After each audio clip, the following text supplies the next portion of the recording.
So here we are again, my fellow nerds. A new comic book movie has come out, so we're inevitably getting a game that's based on it. And while you can usually bet your X-Men underoos that it's going to be a hack job and suck and totally be not worth your time, Wolverine is thankfully not one of those cases. The game expands upon the movie's storyline, so you'll still get Gambit spouting dumb one-liners and the whole, I've got adamantium in me! But you know, you also get a lot of new stuff, like a backstory that takes place in Africa, along with this battle with a lava monster. The movie's not out yet, so I don't know. Maybe there is a lava monster in the movie, but I doubt it. The story is actually pretty discombobulated. It switches from the future to the past, then back to the present, but it's really the past. I mean, the whole thing is kind of weird. But I won't knock it too much because you're probably not playing this for the story. If you want a deep, poignant tale, then you should probably go read Watchmen, bub.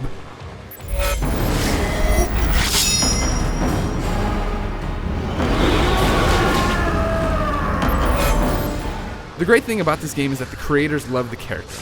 A lot of time in superhero games, you have this lame meter that says when you can use a mutant power or whatever. And although there is a lame meter for super moves in this game, the standard combat actually makes you feel like Wolverine. You can always use his claws, there's a bunch of sick execution moves, and you can watch Wolvie's body regenerate after a fight. I mean, it's pretty neat. And this is a bloody game. It's weird how this mature game full of beheadings and lost limbs is a tie-in to a PG-13 movie. But whatever, this is what Wolverine gameplay should be. There are also plenty of nods to the comics, like Sentinel fights and unlockable costumes. The suits will probably make you glad that the directors didn't put the full yellow costume in the movie, but it's cool that it's there. And it's this kind of fan service that lets you know Raven really cares about the franchise and this character. Systems failure.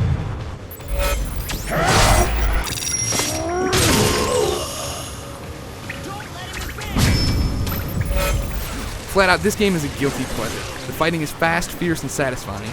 The downside of this is that it's also really repetitive, which is the biggest thing holding the game back. A lot of the bosses have the same patterns. Hint, jump on their back. And you'll also find yourself doing the same lunge move over and over and over again. You got any other surprises up your sleeve? You can customize Wolverine with experience points and these things called mutagens, this fun little upgrade system where you can put bonuses to his powers. But in the end, if all else fails, just lunge, man. So it's not a very hard game, but there are cool moves and set pieces. Every now and then the camera will slow down during these epic moments to show off a particularly cool move, and the danger room fights with past Wolverines are pretty fun. It's a good action game that ends up being a little shallow. Nervous, meat? You smell nervous. Better than how you smell, that's for sure.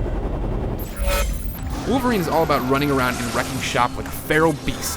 In other words, it's very true to the character. You dash recklessly into the fray, get chunks of your body torn off, and turn baddies into a bloody mess. The repetition is disappointing, but hey, it's fun to be a badass.